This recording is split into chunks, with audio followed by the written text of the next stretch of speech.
দুজন মিলে এসে গেছিলাম, কি বলে ওটাকে, রেল লাইনের উপর থেকে। সোহাগ বলছে চল মামু তোকে নিয়ে একটু হেঁটে আসি। গেলাম, ঠিক আছে, 5টা মিনিটও আমি ওকে নিয়ে বাইরে থাকতে পারলাম না, হাঁপানো শুরু করে দিছে। মানে কি যে গরম, বাইরে পুরো অস্থির হয়ে যায়। এখন এই অবস্থায় আমি ওকে দূরে কোথাও নিয়ে কোথায় যেতে পারি? এখান থেকে রমনা যেতে যেতেই তোর অবস্থা খারাপ হয়ে যাবে। যদিও বা ওকে আমি রিক্সাও করেই মানে নিয়ে যাই, বাট যে পরিমাণ রোদ, এটা তো অনেক কষ্ট হবে। আর বিকেলবেলায় রোদটা কম থাকে, কিন্তু বিকেলবেলা সন্ধ্যা থেকে তোমার টিউশন থাকে, ওকে নিয়ে যেয়ে আবার নিয়ে আসাটা এটি একটু টাফ হয়ে যায়, এই জন্য যাওয়া হয় না। দেখো আদুরি কিন্তু আমাদের খুব অ্যাক্টিভ বাচ্চা, মাশাল্লাহ মাশাল্লাহ, আল্লাহ পাক ওকে বাঁচায় রাখুক। আমি খুব বেশি মেন্টালি ডিপ্রেশনে চলে গেছি হচ্ছে একটার পর একটা বাচ্চাকে হারানোর পরে।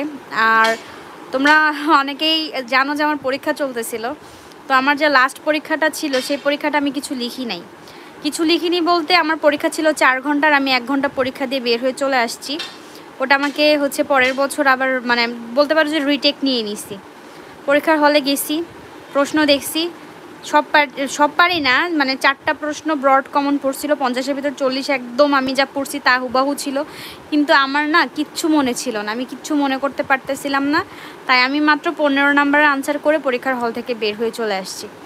কজ দেখা দেখি করে আর কতটুকু করবো, আর অতিরিক্ত করাগার ছিল। তারপরে এটা এমন কোনো সাবজেক্ট ছিল না যে কারোর কাছ থেকে একটুখানি হেল্প নিয়ে বাকিটা আমি লিখতে পারবো। এটা মানে দেখলে হুবাহু দেখতে হবে, না দেখলে নাই। তো এই আর কি, সব কিছু মিলাই একদম মানে একটা বাজে সিচুয়েশন ফেস করলাম। পরীক্ষাটা খুব বাজে দিছি। এই এখন না আবার 3rd ইয়ার, মানে আমি তো 4th ইয়ারে উঠেই যাবো ইনশাল্লাহ। কজ আমাদের 8টা কোর্সের ভিতরে 3টা কোর্স অবধি রিটেক রাখা যায়, তারপরে হচ্ছে 4th ইয়ারে প্রমোশন করে দেয়। কিন্তু আমার হচ্ছে একটাতেই থাকবে আশা করি, এর থেকে বেশি থাকবে না ইনশাল্লাহ। তো 4th ইয়ারে উঠে যাব, কিন্তু 3rd ইয়ারের বাচ্চাদের সাথে আমাকে আবার একটা এক্সাম দিতে হবে। এইটা আমার জন্য একটুখানি লজ্জার বিষয় হয়ে যাবে। কজ 1st ইয়ার 2nd ইয়ার 2টা বছরই হচ্ছে ফার্স্ট ক্লাস ছিল আলহামদুলিল্লাহ, যদিও পয়েন্ট খুবই কম ছিল, কিন্তু ফার্স্ট ক্লাস ছিল। কমেন্ট করা যায় না কেন জানি না রে ভাই, আমি তো পুরো বলদ হয়ে যাচ্ছি। আমি কি লাইভটা কেটে দিয়ে আবার আসবো? আমি সর্বোচ্চ হচ্ছে 5টা 30 পর্যন্ত থাকবো, তারপরে হচ্ছে আমি রেডি হয়ে পড়াতে যাব। কজ আজকে হচ্ছে 2টা টিউশন আছে। আসলাম সবার আগে, ওকে সবার আগে আসছো। এইখানে কাউকে দেখাচ্ছে না, মানে আমি লাইভে কাউকে দেখতে পাচ্ছি না, এখানে জিরো দেখাচ্ছে জাস্ট। এরা বাচ্চারা কি সুন্দর করে ঘুমাচ্ছে দেখো, মাশাল্লাহ।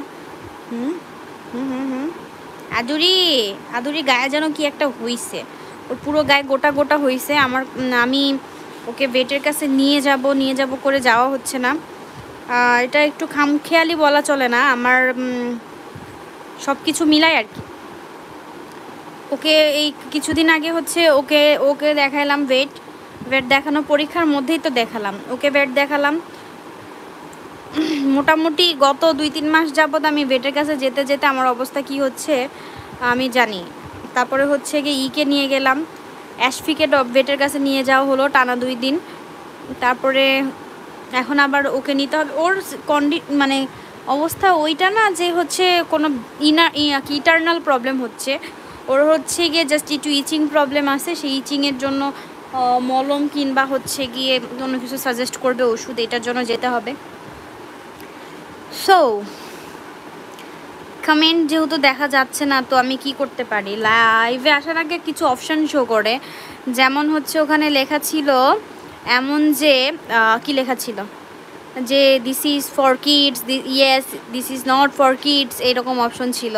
তো আমি ওখানে কি দিছি, আমি মনে হয় দিছি ইয়েস ইটস ফর কিডস।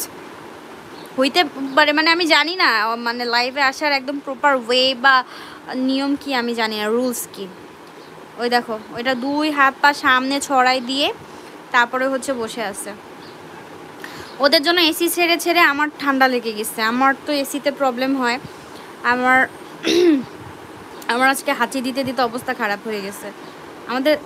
আমাদের টফি দাদার লেজটা অনেক বড়, দেখো কত বড়, দেখো নর্মালি কিন্তু বিড়ালের লেজ এত বড় হয় না, একদম এই পর্যন্ত চলে আসে ওর লেজ। এই যে টফিকে নিয়ে বাইরে যাওয়া যায় না, নাহলে টফিকে নিয়ে বাইরে যেতাম। আমি দেখি যে কেউ একজন আসতেছে আবার চলে যাচ্ছে। তোমরা কি কেউ আসো? কেউ কি আছো? কমেন্ট কি করে দেখবো আমি? কমেন্ট কিভাবে অ্যালাউ করব? দেখি এখানে